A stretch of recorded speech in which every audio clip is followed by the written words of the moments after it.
What's up? Friendly greetings. You're hanging out with Captain Torleon, Second Life Viewer 2 Airlines, and while I'm feeling kind of sedate, I want to show you some of the hot stuff that has moved in Viewer 2, because I know some of you have asked us, did we kill those features? And no, by virtue of design, we've moved them to places we hope you'll think are more sensible in the future, although the first time you go through it, the first time I went through, I was like, where the frack are they? I love that show, Caprica. Zoe, if you're watching, give me a shout out. Okay, so viewer 1.23. First up, let's look at uploading textures, sounds, and stuff. So where is that in viewer 2? Now let's go back to viewer 2. Fancy, isn't that? Let's go to my inventory in the sidebar, and you'll find it right here. And again, upload like that. That's where it is, and you can still open a new window. Now, a thing you might have also noticed in 1.23 is where did set default permissions go? Okay, so that's not in this thingy, but it's in the build thingy, how technical, eh? Build menu and options. And of course, you can set default upload permissions with this other related permissions option, which used to be buried in the advanced menu. That's why it's show advanced permissions. We thought it would be so useful. Let's focus on where did your profile pics go? So in the old school days, you could right click yourself and profile, and your pics would be here, various other tabs, and you could create new pics like that.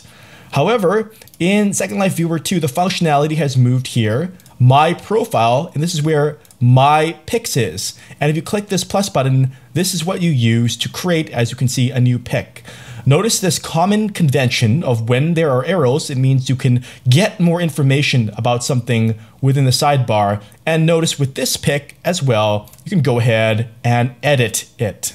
Next up are friends permissions, like enabling someone to map track you or giving them the ability to modify your objects. So in the communicate tab, you would see in the friends tab here that yes, this is where they are, and the hover tips would say this, and you get this for all your friends. It could be a bit cryptic though, because a newcomer would look and say an I and not immediately associate that with what does it do. So in viewer 2, where you go is right here in the people tab, and for any friend you hover over, and again notice these arrows, view profile, and it's in the notes and privacy tab. Now yes, I know that you can't, this means you can't batch edit a whole bunch of friends at once, and we have received complaints about that. Duly noted. I'm doing a salute thing right now, you can't see.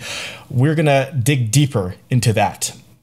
Another familiar mainstay for Second Life 1.23 experience to residents would be seeing the parcel coordinates, which as you navigate your avatar, they move, and the parcel properties, like, oh, you can't build, you can't res objects here.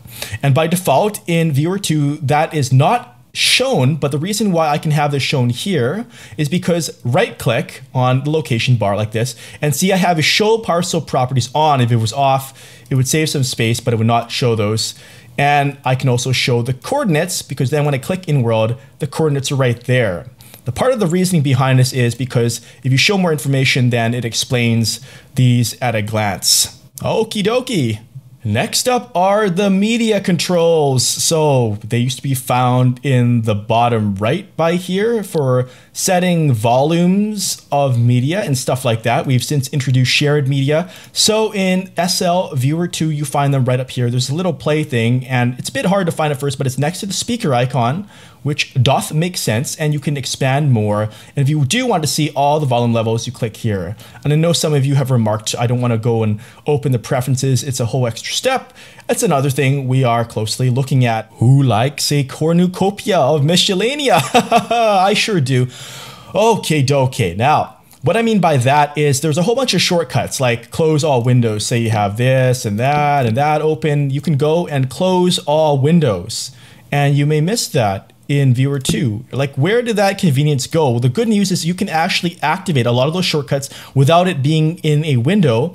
They're shown in the advanced menu on Windows systems. You enable this, Control-Alt-D, and then what you can do is go right here to shortcuts, and a lot of your old favorites are listed right here. So do have a good look at this if something you're wondering, where is my old friend? Perhaps they live on and they can be triggered. Most of these can be triggered even when advanced menu is hidden, but it's good to have a handy reference.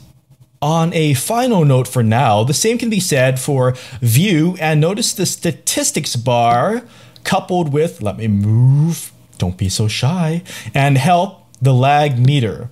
So both of these still are in viewer 2, but they've been moved into the advanced menu. Let me flip over. So if you need to get some more performance diagnostics, they're right under here under performance tools. So that makes more sense. You can check that out like that. Lovely.